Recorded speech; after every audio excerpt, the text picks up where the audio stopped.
नाम के राज और आप देख रहे हैं कुशवाहा समाज यूट्यूब चैनल। आप लोग को पता ही है कि बिहार के राजनीतिक में जो है ना, इस बार कुशवाहा का, जैसे आप लोग को पता है संसदीय चुनाव में जिस तरीके से हुआ था, अब विधानसभा का चुनाव भी नज़दीक है और पहली बार एक मंच पे देखे गए उपेंद्र कुशवाहा, सम्राट चौधरी, निशिकांत सिन्हा और भी एक दो कुशवाहा के नेता जो अभी हाल फिलहाल में आप लोग को नए नए दिखने को मिल रहे होंगे, सब एक साथ देखे गए थे सम्राट अशोक जयंती पे पटना में। आप लोगों ने देखा गया, बहुत बड़ी बात है कि इस बार इतने ज़्यादा नेता लोग आ रहे हैं, इतने ज़्यादा कुशवाहा लोग को अब पता चल रहा है कि पार्टी बना बना कर हम खड़ा हो जाते हैं और समाज के नाम पर वोट मांगते हैं। शायद ये इलेक्शन है तभी देखा जा रहा है, इसके पहले नहीं देखा जाता था। उपेंद्र कुशवाहा आप लोग को पता ही है कि पिछली बार जब चुनाव लड़े थे, बिना अपना पार्टी से चुनाव लड़े थे सब जगह से, फिर एक भी सीट नहीं मिला था। लेकिन इस बार लोगों को लग रहा है कि हम अपना पार्टी बना के आ जाएंगे तो सीट सबसे ज़्यादा मिलेगा। तो इस बार कुशवाहा सब समझ रहे हैं कि किसके साथ कौन है, किसके साथ कौन नहीं है। अगर लगता होगा कि हम आरजेडी के साथ है,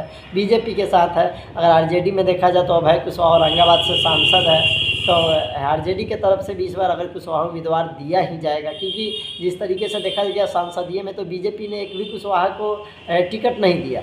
वही आरजेडी ने जहाँ पे 5-5 कुशवाहा सांसद को टिकट दिया था और एक जगह से दो जगह से जीते, निर्दलीय 2 जगह से जीते। एक जगह अभय कुशवाहा थे और एक जगह और क्या कहते हैं राजा राम कुशवाहा थे, जहाँ से खड़ा हुए थे उपेंद्र कुशवाहा और संसदीय चुनाव में वहाँ से राजा राम कुशवाहा वहाँ से जीते थे। 2 सीट आरजेडी के तरफ से जीता गया था कुशवाहा जो नेता थे उनके लिए, लेकिन बीजेपी की तरफ से एक भी सांसद को सीट नहीं दिया गया था। लेकिन इस बार देखने लायक होगा कि पार्टी अब 2 नहीं बल्कि 3 हो चुका है। एक जनसुराज है जो कि कह रही है, दावा ठोक रही है कि हम बिहार के जितने सीट है विधानसभा के सभी पे चुनाव लड़ेंगे। उधर से बीजेपी है और इधर आरजेडी है। अगर ये देखने लायक होगा कि अगर आरजेडी में अगर उपेंद्र कुशवाहा अगर जाते हैं तो ज़्यादा सीट मिलता है या बीजेपी में ज़्यादा मिलता है। कि क्यों, इसलिए क्यों कह रहे हैं क्योंकि नीतीश कुमार उधर हैं, नीतीश कुमार 100 सीट से कम पे चुनाव लड़ेंगे नहीं, बीजेपी 100 सीट से कम पे चुनाव लड़ेगा नहीं। उसके बाद चिराग पासवान का पार्टी रह गया, जीताराम मांझी का पार्टी हो गया, उपेंद्र कुशवाहा का पार्टी हो गया, तो शायद इन लोग को 7, 8, 10 ऐसे सीट करके 40-45 सीट के अंदर ही सब लोग को लपेट दिया जाएगा। क्योंकि नीतीश कुमार जी कम सीट पे तो लड़ने वाले हैं नहीं, क्योंकि बिहार की एक ताकत वही है, जिधर जाते हैं उधर सरकार बनता है, तो कम सीट पे चुनाव नहीं लड़ेंगे। अब जनसुराज का बात रह गया, तो अब जनसुराज कहती है कि हम जातीय पे राजनीतिक नहीं करते हैं और बिहार में जातीय पे ही राजनीतिक होता चला आया है।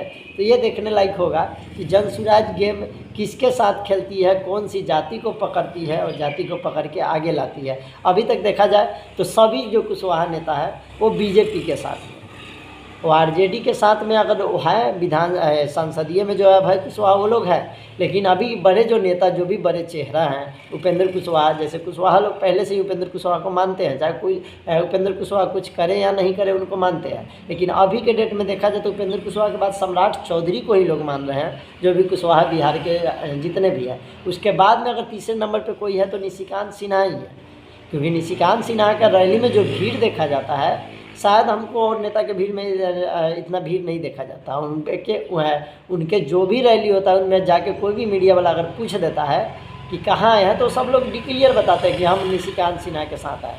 तो निशिकांत सिन्हा बहुत सारे समाज के लोगों को हेल्प भी किए हैं, सभी समाज वर्ग को, पिछड़े वर्ग को हेल्प करते हैं, पैसे से लेकर सभी, क्योंकि वो एक बिजनेसमैन है और उनके पास उतना पूंजी है। तो वो भी चुनाव लड़ेंगे, वो भी पार्टी बनाने वाले हैं, पार्टी तैयार करने वाले हैं। सुने हैं कि सबसे बड़ा जैसे गांधी मैदान में प्रशांत किशोर का रैली हुआ है और पान समाज का रैली हुआ है, उस तरीके से 25 तारीख को निशिकांत सिन्हा भी करने वाले हैं रैली। एक नागमणि कुशवाहा है जो कि रैली किए थे, कोयरी आक्रोश रैला, मतलब रैला उसको इसलिए नाम दिए थे कि मतलब रैली से भी बड़ा होने वाला है, पर वहाँ पे आदमी ही नहीं पहुँचा। तो ये शर्म का बात होगी और समाज के लिए बहुत ही शर्म की बात है कि वहाँ पे आदमी नहीं पहुँचा। जो चीज़ गलत है वो आपको एक्सेप्ट करना चाहिए। नागमणि कुशवाहा को भी ये चीज़ एक्सेप्ट करना चाहिए था कि वहाँ पे आदमी नहीं पहुँचा। लोग यहाँ पे बुड़बक नहीं है, सब लोग चालाक हो चुके हैं, सब लोग सब चीज़ देखते हैं। दूसरी बात कि हम बहुत सारे नेता के पास भी जाते हैं तो समाज के लोग जो समाज के लिए कुछ करते हैं ना, तो जाने पे कहते हैं कि अरे हम इस समाज पे तो इतना पैसा लगा दिए, कोई फ़ायदा नहीं हुआ, ये लोग को बुड़बक है, ये लोग इधर नहीं समझने वाले हैं। भाई समाज को जब जोड़ने का काम कर रहे हो तो आप पैसा लगा रहे हो, पैसा बोलिए नहीं कि हम समाज पे लगाएं, नहीं तो आप कमाइए खाइए सबसे अच्छा। आप किसी को भी वोट ले रहे हैं तो खुलकर पूछेगा ही कि यार आप क्या कीजिएगा, क्या किए हैं, हमारे लिए क्या कीजिएगा। जब हमको वहाँ पे बुला के आप दो रोटी नहीं खिला सकते हैं तो समाज के लिए क्या कर सकते हैं आप। सीधा सीधा बात है, कोई भी नेता हो। तो निशिकांत सिन्हा का 25 तारीख को जो रैली होगा वो देखने लायक होगा कि किस तरीके का होता है। क्या गांधी मैदान निशिकांत सिन्हा भर पाते हैं या नहीं भर पाते हैं। पहला बेइज्जती तो हो चुका है नगमनी कुशवाहा का कोयरी आक्रोश रैली का। अब निशिकांत सिन्हा की भीड़ देखने लायक होगा। खैर आप लोग बताइएगा कि निशिकांत सिन्हा क्या पटना गांधी मैदान भर सकते हैं या नहीं, कमेंट जरूर करके बताइएगा। इस वीडियो को फेसबुक पेज पर देख रहे हैं तो फॉलो कीजिएगा, यूट्यूब पर देख रहे हैं तो सब्सक्राइब कीजिएगा। जय हिंद।